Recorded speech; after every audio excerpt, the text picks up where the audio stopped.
Hello, basketball people, we have news. Let's go to more news about the Golden State Warriors. I ask you to give a thumbs up and subscribe to my channel, as I am a Warriors fan. If the Warriors consider signing two high-level players like Nick Claxton and Michael Porter Jr., it will be a very successful trade. At the moment, all the rumors are revolving around Giannis Antetokounmpo, but this trade is very difficult for the Warriors.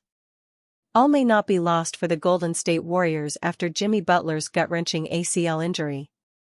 While it may be challenging, the Warriors could attempt to trade Butler for an asset, or multiple assets, that could help the Dubs succeed immediately. Blue Man Hoops Jack Simone has a hunch that swapping Butler for an underrated Brooklyn Nets duo would instantly improve the Warriors roster. This Jimmy Butler Warriors blockbuster could make sense, Simone wrote Monday. The Warriors have had a bunch of problems this year. They need to fix plenty of issues in order to take on the best teams in the West and help Stephen Curry compete for a championship.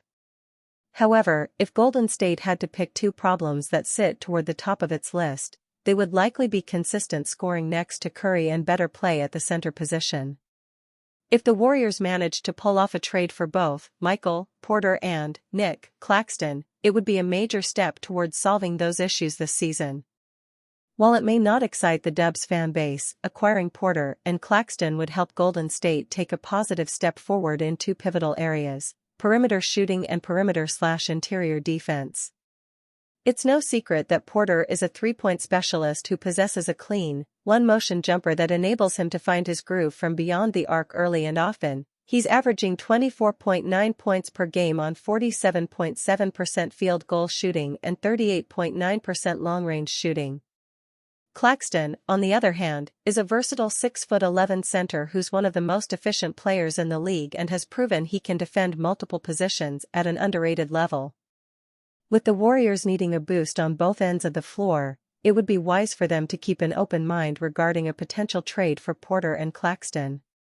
Guy Santos is improving with each game and is already being considered for a starting position with the Warriors. The Golden State Warriors may be looking to include Draymond Green in a trade for Giannis Antetokounmpo rather than Jimmy Butler, with Guy Santos making the franchise legend more expendable if that's the path the front office wants to go down. No one's arguing that Santos is as important or as valuable as Green, but the Brazilian's recent form proves he could be ready for an interim starting role.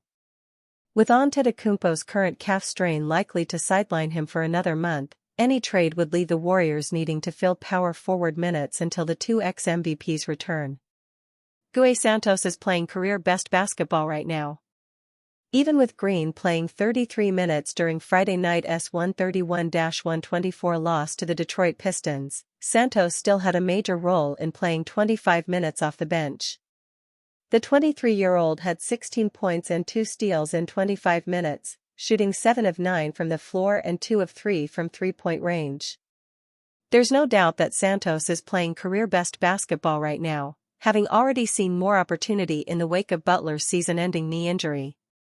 Friday's performance was his third consecutive game in double digits, scoring the first time he's completed such a feat in his career. Santos also had his first career double-double with 11 points and 10 rebounds earlier in the week against the Minnesota Timberwolves, before adding 16 points, 3 rebounds, and 4 assists during Wednesday's win over the Utah Jazz. The third-year forward has always been able to impact the game in short bursts with his hustle and tenacity, but now there's increased confidence in his own scoring ability. Santos is proving an adept finisher around the rim with crafty footwork and pump fakes, while also be a capable three-point shooter. That's culminated in shooting 50% from the floor on the season and a reasonable 36.7% from beyond the arc. His role going forward will be incredibly interesting, particularly with Golden State seemingly preferring to trade Green rather than Butler in an Antetokounmpo trade, as reported again by the Stein line on Saturday. We've heard further strong indications that the Warriors' pursuit of Antetokounmpo is unlikely to involve Jimmy Butler's contract after Butler sustained a season-ending knee tear on January 19, Mark Stein and Jake Fisher wrote. If such a trade was made, the Warriors would have to try and hold the fort until Antetokounmpo's return from injury. With Butler and Antetokounmpo on the sidelines, and Green and Jonathan Kuminga, involved in the trade, suddenly Santos' importance to the team could suddenly become far greater than anyone would have envisaged.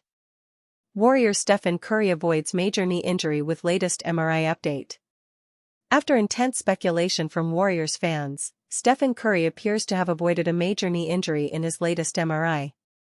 Golden State Warriors fans can breathe a small sigh of relief as Stephen Curry avoided anything concerning following his mid-game exit in the Dubs' narrow 131-124 loss to the Detroit Pistons. Curry underwent an MRI on his right knee, which revealed patellofemoral pain syndrome, otherwise known as runner's knee. Runner's knee causes pain and discomfort around the kneecap. It's an injury Curry's been carrying for the past couple of games, the same one that kept him sidelined on the back end of the Warriors' back-to-back in Minnesota. Coach Steve Kerr described the injury as day-to-day, so while it's not a major injury for the Dubs' lone star, it puts his status up in the air for Golden State's home matchup with the Philadelphia 76ers. The Warriors have already lost Curry's co-star, Jimmy Butler, for the season due to a torn ACL, making it imperative that Curry's health remains intact if the Warriors hope to stay afloat. But in the 6 games since the Dubs have had to muscle through without him, Curry has evidently had to carry a large load on offense. The increased workload likely has something to do with his runner's knee, as it's an injury that can occur due to overuse. Against Detroit, Curry could be seen walking gingerly throughout the game until he really re-aggravated it on an and-one bucket on the Pistons' Ausar Thompson. Managing Stephen Curry's workload. With teams even more likely to load up on the Dubs' remaining offensive engine, Kerr talked about the balancing act of managing Curry's health while also remaining competitive. "Rick Celebrini and I had this exact conversation today," Kerr said. "Everything changes daily. We're constantly talking with staff, checking in with him to see how he's feeling." The knee last night was the same thing that kept him out of the Minnesota game last week. "And I would imagine it's something that we have to really monitor here, especially before the All-Star break, where we've got to see if he can take on his usual workload, or does he need to miss a game here or there. That's something we have to figure out." Kerr also acknowledged that teams will continue to guard Curry like the Pistons did, face guarding, ball denial, grabbing him off ball, all the things that can take a toll on his body. But the longtime coach also pointed out that while it remains a popular strategy, not every team has the personnel to replicate what Detroit did. "They're one of the most athletic teams in the league," Kerr explained. "That's what they do. That's their style. And Ausar Thompson and his brother both are just athletically as big and quick as any defender Steph is going to see all year long. So a lot of teams try to guard stuff like that, not all of them have the personnel to do." Curry will have 2 more days of rest before the Sixers come into town for Golden State's final game before the impending trade deadline. Seth Curry injury update is good news for Warriors. Seth Curry has been absent from the Golden State Warriors lineup for nearly a month. The recently signed 35-year-old sharpshooter was brought in to help elevate the Warriors' three-point shooting. The younger brother of Golden State's 4-time NBA champion point guard, Stephen Curry, is a 43.3% career three-point shooter, which explains why the Dubs elected to bring him on board on December 1. Unfortunately, Curry, who's shooting 50% from deep this season, has only appeared in 2 contests thus far due to sciatica, leaving the Dubs without one of the best three-point shooters in the league. That said, Curry received a positive injury update that should ease the organization and its fanbase. Golden State Warriors guard Seth Curry, who has missed the last 18 games due to a sciatic nerve-related injury, was recently re-evaluated, the Warriors' PRX/Twitter account stated on Saturday. The re-evaluation indicated that Curry is making good progress. He has progressed to various on-court workouts, in addition to his daily rehab work, and will be re-evaluated again in 2 weeks. As long as Curry is on the track to return before the start of the playoffs, the Warriors shouldn't have anything to worry about. Curry's experience in high-pressure situations, veteran presence, and long-range shooting prowess will undoubtedly come in handy. Warriors not interested in DeMar DeRozan. The rumor mill is aflood with news, views, and reports of the Golden State Warriors' potential activity in the February 2026 NBA trade market, and all indications are that they are going to be doing something. But just as much as certain names such as Giannis Antetokounmpo keep being brought up, a new report indicates that at least one can be ruled out. From a conversation by Sam Amick of The Athletic, incredibly reliable at the best of times, but unimpeachable on all matters Kings, on the Sacktown Sports 1140 morning show earlier today, one name that can be removed from discussion as a potential trade target of the Warriors is that of Sacramento Kings veteran wing DeMar DeRozan. Amid a wider discussion about where if anywhere DeRozan might be on the move to in the near future, Amick said that there was little chatter both internally and externally about DeRozan being anything more than a trade of last resort for most competitors, but went on to expressly say that the Warriors had let it be known that they were not interested in such a deal at all. Warriors looking to deal. The Warriors have both reason and assets to deal. They are coming up to the final tee shot of Stephen Curry's brilliant career, giving them all the incentive to push all in and make one more needle-moving deal, and have also been trying to keep the ball in the air these last few seasons with a series of trades that started with D'Angelo Russell and most recently involved the acquisition of Jimmy Butler. They are always interested in the big names on the market, and especially so this year. They know that they cannot win as constructed. Currently, though, they will be hoping for bigger than DeRozan.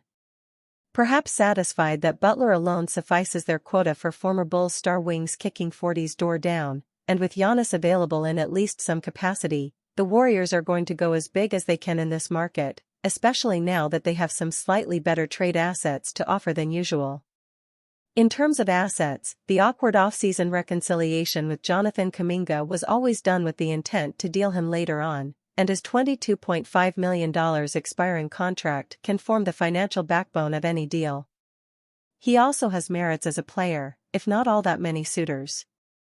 Moreover, the Warriors actually have some draft capital to deal, for a change, owning most of their own first-round picks for the first time since the fall of the Aztec Empire. For a team such as the Bucks who need that draft capital, and who have some salary to shift, the Warriors might be a viable option. But not for that. By contrast, the Kings need the Warriors as a trade partner more than the Warriors need the Kings. The Kings are muddling through a terrible season. They are bottom of the Western Conference with a lowly 12-38 record, behind even the New Orleans Pelicans, and have lost 8 games in a row. It seems their team-building strategy of consistently losing trades has not paid off. With this in mind, they will obviously try to sell everything sellable, retool for the future, and have yet another go at it. There is no place in their present or future for DeRozan, not because he is poor or at fault, but because he is nearly at the end of his career. Although his mid-range game is not as athleticism-dependent as others, DeRozan is inevitably on the decline anyway, averaging below 20 points per game for the first time since 2013, and although his 19.0 points per game is still objectively good, it follows logically that the Warriors will seek to find better value elsewhere.